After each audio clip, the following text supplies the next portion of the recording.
Supreme court के पूर्व जज मार्कंडेय काटजू ने 2017 के उन्नाव मामले में दोषी करार दिए गए कुलदीप सिंह सेंगर की जमानत का बचाव किया। दिल्ली हाई कोर्ट के हाल ही में कुलदीप सेंगर को मिली उम्र कैद की सजा को निलंबित कर दिया था। साथ ही निष्कासित बीजेपी नेता को जमानत भी दे दी थी। हालांकि सुप्रीम कोर्ट ने सोमवार 29 दिसंबर को दिल्ली हाई कोर्ट के उस आदेश पर रोक लगा दी जिसमें कुलदीप सिंह सेंगर की उम्र कैद की सजा को निलंबित कर दिया गया था। काटजू के अनुसार पहले दोषी 8 साल से ज़्यादा समय जेल में बिता चुका है, उसे उम्र कैद की सज़ा नहीं दी जा सकती क्योंकि वे पब्लिक सर्वेंट नहीं है।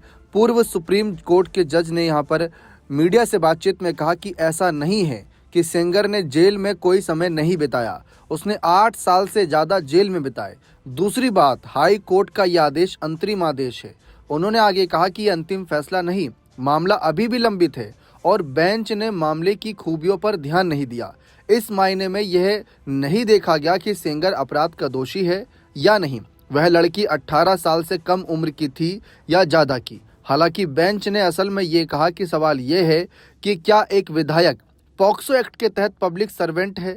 काटजू ने यह भी कहा कि ट्रायल कोर्ट ने माना कि एमएलए एक पब्लिक सर्वेंट है, लेकिन हाई कोर्ट ने बताया कि वह पॉक्सो एक्ट के तहत पब्लिक सर्वेंट नहीं है। पॉक्सो एक्ट में पब्लिक सर्वेंट शब्द को परिभाषित नहीं किया गया, लेकिन इसमें बताया गया कि इस एक्ट में जो शब्द परिभाषित नहीं है उनका वही मतलब होगा जो भारतीय दंड संहिता आईपीसी में है। इसीलिए आईपीसी में उन लोगों की एक सूची दी गई है जिन्हें पब्लिक सर्वेंट माना जाता है।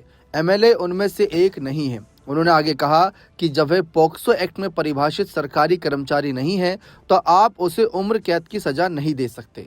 इस बात पर जोर देते हुए सेंगर ने 8 साल से ज़्यादा जेल में बिताए हैं। काटजू ने सवाल किया कि क्या आप जानते हैं कि भारत में मामलों का फैसला होने में बहुत समय लगता है। मान लीजिए कि फैसला होने में और 10 साल लगते हैं और 10 साल बाद उसने 18 साल जेल में बिताए हैं और ये पाया जाता है कि ट्रायल कोर्ट का फैसला गलत था, तो उसके जीवन के 18 साल कौन वापस करेगा। पूर्व टॉप कोर्ट के जज ने कहा कि इस मामले में संतुलन बनाना होगा।